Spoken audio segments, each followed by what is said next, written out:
Hello everyone. तो इस video में हम देखेंगे युवा कबड्डी सीरीज में जो मैचेस खेले जाते हैं उसमें कौन-कौन से रूल्स फॉलो किए जाते हैं।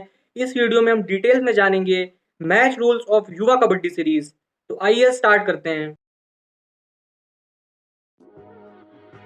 तो आइए जानते हैं कि मिनिमम नंबर ऑफ प्लेयर्स कितने मौजूद होने चाहिए एक मैच के स्टार्ट होने के पहले। तो जो मिनिमम रिक्वायरमेंट होती है वो है 10 खिलाड़ियों की, यानी दोनों टीमों के मिनिमम 10-10 खिलाड़ी मौजूद होने चाहिए मैच पे। वैसे तो 7-7 खिलाड़ी ही खेलते हैं दोनों टीमों से, पर बचे खिलाड़ी सब्स्टिट्यूट के तौर पर यूज़ होते हैं। तो ये तो थी मिनिमम रिक्वायरमेंट्स प्लेयर की। पर आइए अब जानते हैं कि क्या हो कि अगर दोनों टीमों के कोई भी खिलाड़ी मौजूद ना हो मैच खेलने के लिए। तो ऐसी सिचुएशन में मैच को अबेंडन कर दिया जाता है, यानी मैच कैंसिल हो जाता है। तो आइए अब जानते हैं पॉइंट सिस्टम के बारे में। तो जिस टीम के 40 मिनट के एंड होने पे, जो कि मैच का फुल टाइम होता है, सबसे ज़्यादा पॉइंट्स होते हैं वो टीम विनर घोषित की जाती है। तो आइए अब जानते हैं कि कितने पॉइंट्स मिलते हैं जीतने वाली टीम को। तो अगर टीम ने 7 से अधिक पॉइंट से मैच जीता है तो उसे मिलते हैं 6 पॉइंट्स और हारने वाली टीम को कोई अंक नहीं मिलता है। और अगर टीम 7 या 7 से कम पॉइंट से मैच जीती है तो उसे मिलते हैं 5 पॉइंट्स और हारने वाली टीम को भी इसमें बेनिफिट होता है और उसे मिलते हैं 1 पॉइंट। तो ये तो था मैच जीतने और हारने पे कितने पॉइंट्स मिलते हैं। तो आइए अब जान लेते हैं कि अगर मैच टाई होता है तो फिर क्या होता है।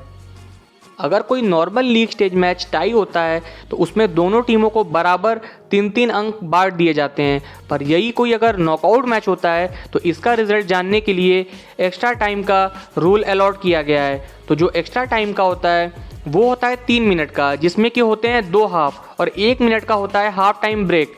पर क्या अगर ये एक्स्ट्रा टाइम भी टाई पर समाप्त होता है तो इसके लिए भी सॉल्यूशन है।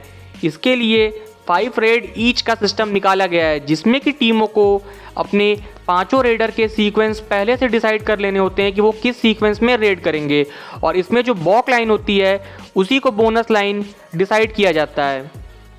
तो अगर ये 5 रेड वाला सिस्टम भी टाई पर समाप्त होता है तो इसके लिए भी गोल्डन रेड का रूल है। तो गोल्डन रेड ये होती है कि इसमें फिर से टॉस कराया जाता है और एक एक रेड दोनों टीम को दी जाती है। तो जो टीम टॉस जीतती है वो पहले रेड पे आती है। तो आइए अब जान लेते हैं रिव्यू के बारे में, रिव्यू क्या मिलते हैं।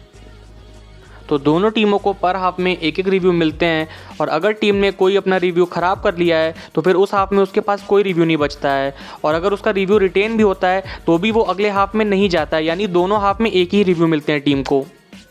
एक्स्ट्रा टाइम के केस में एक ही रिव्यू मिलता है दोनों टीमों को।